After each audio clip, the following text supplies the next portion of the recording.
Dieu aime quand on fait ses atalakou, ses éloges. Il aime quand on le magnifie, quand on exalte. Il aime quand on lui dit de belles paroles. Dis à Dieu, quand tu es face à cette situation, à ce problème, commence à célébrer Dieu. Dis Seigneur, tu es grand, tu es puissant. La Bible te reconnaît comme celui qui agit. La Bible te reconnaît comme celui qui est sur les lames. La Bible te reconnaît comme le premier et le dernier. La Bible te reconnaît comme l'alpha et l'oméga. La Bible te reconnaît comme l'étoile brillante du matin. La Bible te reconnaît comme le soleil de la justice.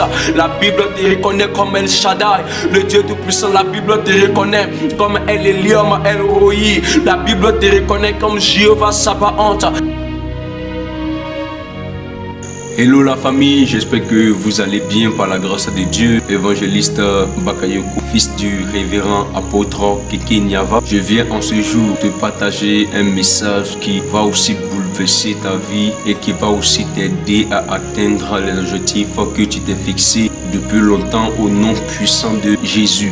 En ce jour, j'aimerais te parler des clés de la vie éternelle. Juste une analogie en ce qui concerne la vie éternelle pour symboliser la bénédiction que tu veux avoir, pour symboliser la richesse que tu veux avoir, pour symboliser ce que tu désires, ce que ton cœur désire avoir. C'est pourquoi il y a des clés qu'il te faut pour ouvrir plusieurs portes.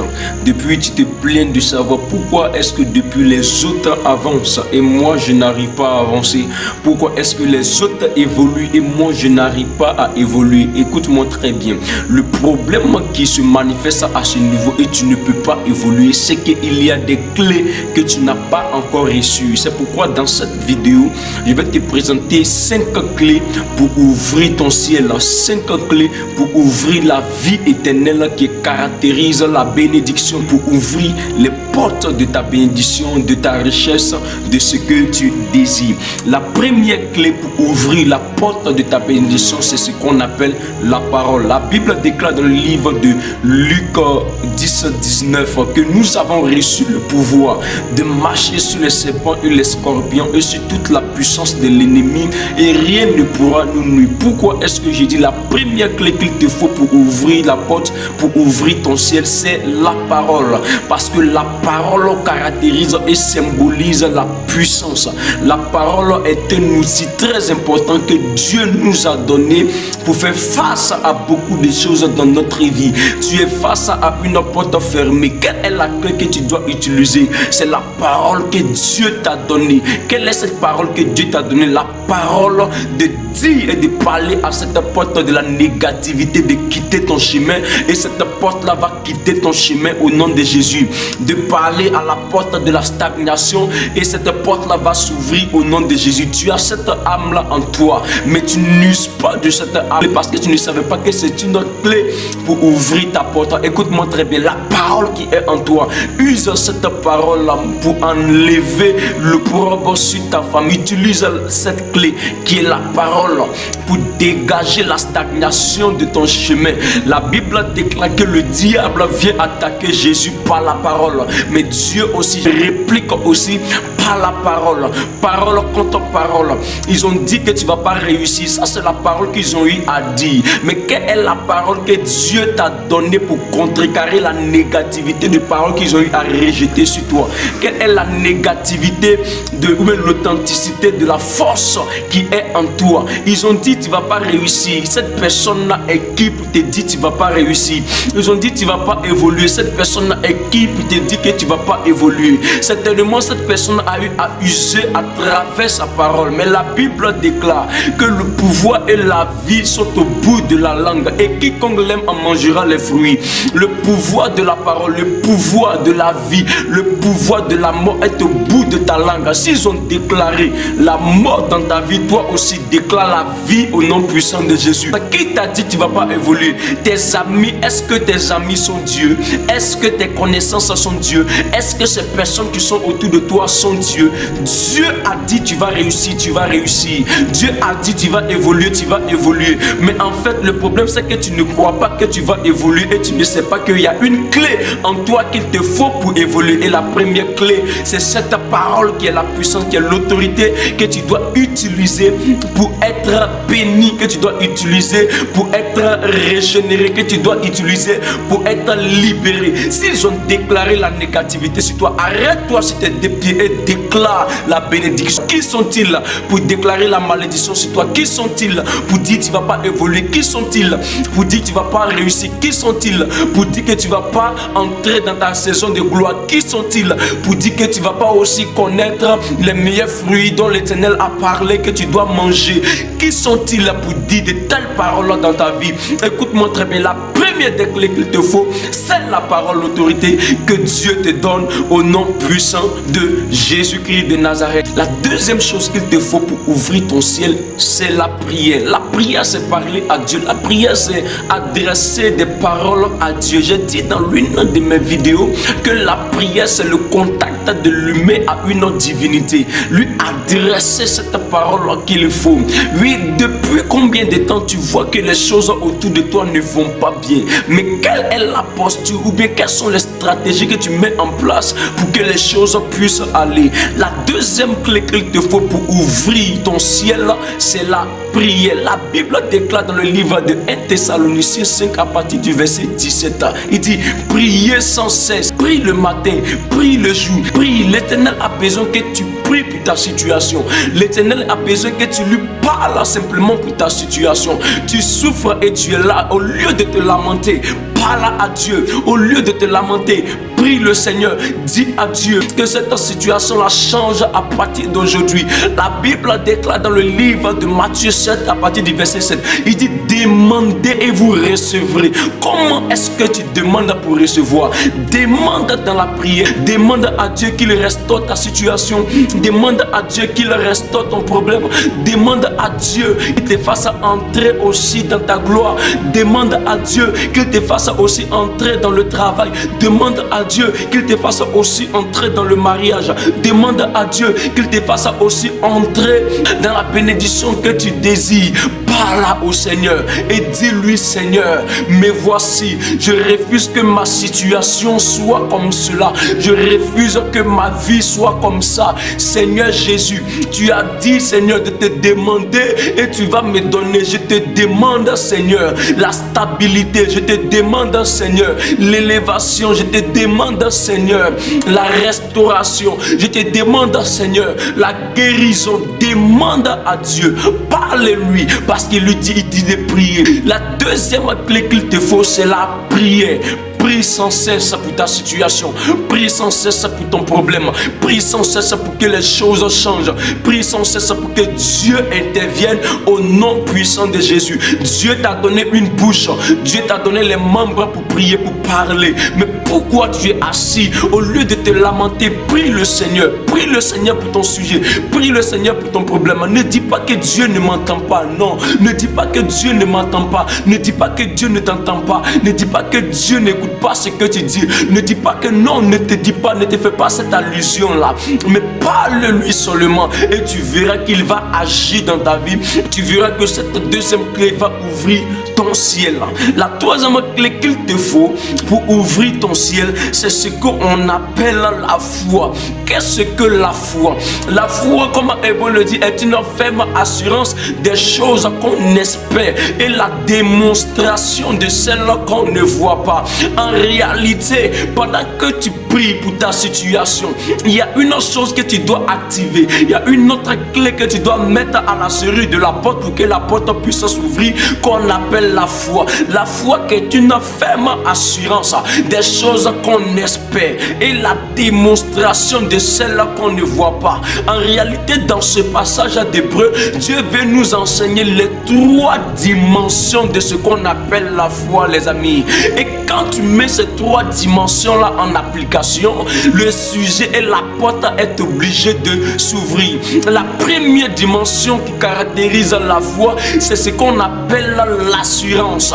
L'assurance, c'est quoi? C'est comme la confiance que ce que tu es en train de demander à l'Éternel, tu l'auras. Ce que tu es en train de demander à Dieu va venir. Quelle est cette assurance que tu mets quand tu demandes?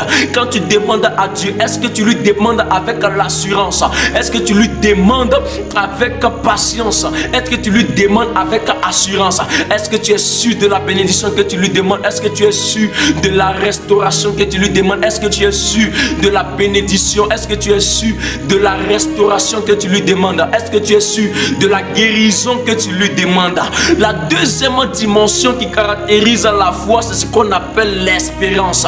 Avoir l'espoir que ça va arriver. Avoir l'espoir aussi que Dieu va agir. En fait, l'espérance est comme ce qu'on appelle la patience. Espère, tu as demandé, tu as eu l'assurance et tu es sûr que tu vas avoir. Mais le problème qui fait que tu n'arrives pas à avoir, c'est que tu es trop pressé et tu veux que Dieu agisse avant son temps. Dieu ne peut pas agir avant son temps. Tu dois mettre en application cette deuxième dimension qui va caractériser la foi. L'espérance, sois patient, espère et attends le moment, le temps que Dieu va utiliser pour mettre tes ennemis dans la honte. Attends le moment et la période que Dieu va utiliser pour fermer la bouche de tes détracteurs. Attends le moment, la période, le jour que Dieu va utiliser pour dire aux sorciers, pour dire à tes ennemis qu'ils ne peuvent plus jamais t'avoir, qu'ils ne t'auront plus jamais, parce que tu es une personne qui a eu à accomplir cette deuxième dimension de la foi qui est l'espérance. La troisième dimension qui va caractériser la foi, c'est ce qu'on appelle la démonstration. En fait, la démonstration, c'est l'application. La démonstration fait appel à ce qu'on appelle la réalité. Quand on voit la démonstration, on sait que la foi a été appliquée.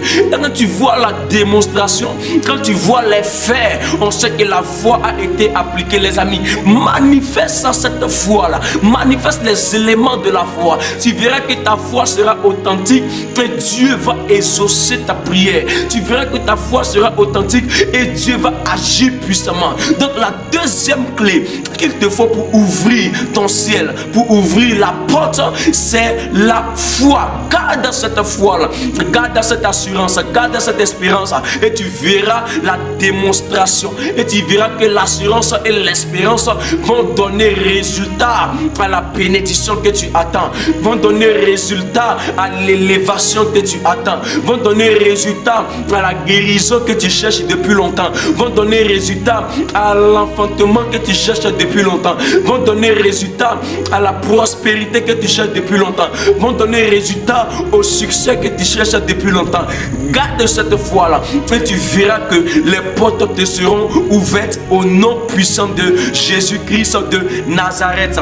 La quatrième clé qu'il te faut pour ouvrir ton ciel, c'est ce qu'on appelle le jeûne et la prière. Bien aimé, quand tu accomplis ces étapes jusqu'à la quatrième étape, rentre dans le jeûne et prie le Seigneur, cherche Dieu.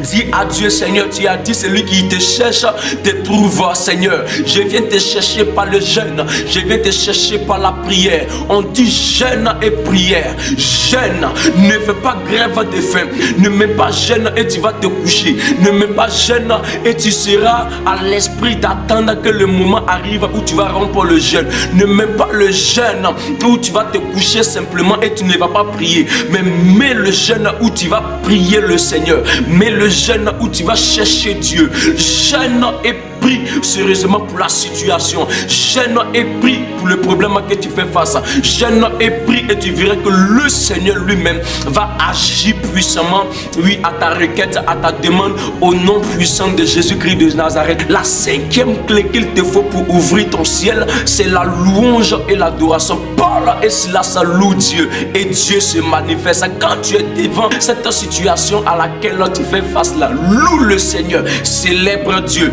Pendant que que tu célèbres Dieu, en fait, tu es en train de dire à cette situation-là qu'elle n'est rien. Tu es en train d'humilier la situation. Pendant que tu loues Dieu, tu es en train d'humilier, oui, la maladie. Pendant que tu loues Dieu, tu es en train d'humilier l'échec. Pendant que tu loues Dieu, tu es en train d'humilier le célibat. Pendant que tu loues Dieu, tu es en train d'humilier, oui, tout ce qui est négativité, tout ce qui est stagnation dans ta vie, tout ce qui est bizarre dans ta vie. Pendant que tu célèbres ton Dieu, pendant que tu loues ton Dieu, tu es en train d'engloutir tout ce qui est sécheresse au nom puissant de Jésus. Voici la 5e clé qu'il te faut pour ouvrir ton ciel. Quand tu mets ces différentes clés en application, tu comprendras que le Seigneur a besoin que ses enfants, face à certains types de situations, le louent. Et l'une des clés aussi que tu dois savoir, c'est ce qu'on appelle l'adoration. Tu dois adorer et magnifier ton Dieu. Tu dois le célébrer, pas pour sa magnificence. Tu dois le glorifier pour l'état et l'éclat dans lequel il est. Tu dois le glorifier dans son palais. Tu dois le glorifier et lui dire qu'il mérite le trône. Et s'il est un grand Dieu, Dieu aime quand on fait ses atalakou, ses éloges. Il aime quand on fait, quand on le magnifie, quand on exalte. Il aime quand on lui dit de belles paroles. Dis à Dieu, quand tu es face à cette situation, à ce problème, commence à célébrer Dieu. Dis Seigneur, tu es grand, tu es puissant. La Bible te reconnaît comme celui qui agit. La Bible te reconnaît comme celui qui est sur les lames. La Bible te reconnaît comme le premier et le dernier. La Bible te reconnaît comme l'alpha et l'oméga. La Bible te reconnaît comme l'étoile brillante du matin. La Bible te reconnaît comme le soleil de la justice. La Bible te reconnaît comme El Shaddai, le Dieu tout-puissant. La Bible te reconnaît comme El Eliom, El Roi. La Bible te reconnaît comme Jéhovah Sabaoth. La Bible te reconnaît comme Jéhovah Akavot. La Bible te reconnaît comme un Dieu tout-puissant, le Dieu qui est là partout, à tout moment, qui agit en toute période, en toute circonstance. Dieu a besoin, quand tu es face à certaines situations, que tu lui fasses ses éloges et tu verras que le Seigneur va agir puissamment et le Seigneur va se manifester puissamment au nom puissant de Jésus. Voici les clés qu'il te faut pour ouvrir ton ciel, pour que ta bénédiction vienne, pour que ton élévation vienne, pour que la sécheresse se transforme en humidité, pour que la sécheresse se transforme en productivité, pour que tout ce qui était vache maigre se transforme en vache grasse au nom puissant de Jésus. Je déclare et je prie pour toi qui me regarde, pour toi qui as eu à suivre cette vidéo jusqu'au moment où tu es arrivé. Je déclare au nom puissant de Jésus-Christ de Nazareth que l'Éternel te donne la force qu'il te faut pour accomplir et pour ouvrir ton ciel au nom puissant de Jésus. Qu'il te donne la force de prendre ces clés, d'user de ces clés pour ouvrir tes portes au nom puissant de Jésus. Les portes du mariage, les portes de la bénédiction, les portes du voyage, les portes du travail, les portes du succès, les portes de l'enfantement, les portes du travail, les portes de la guérison, les portes de l'intelligence. Qu'il t'ouvre toutes ces portes au nom puissant de Jésus-Christ de Nazareth. N'oubliez pas de vous abonner, de liker, de commenter et de partager au maximum cette vidéo, parce qu'elle va faire du bien à plusieurs personnes dans cette nation. Elle va faire du bien à plusieurs personnes aussi des nations aux alentours, au nom puissant de Jésus-Christ de Nazareth.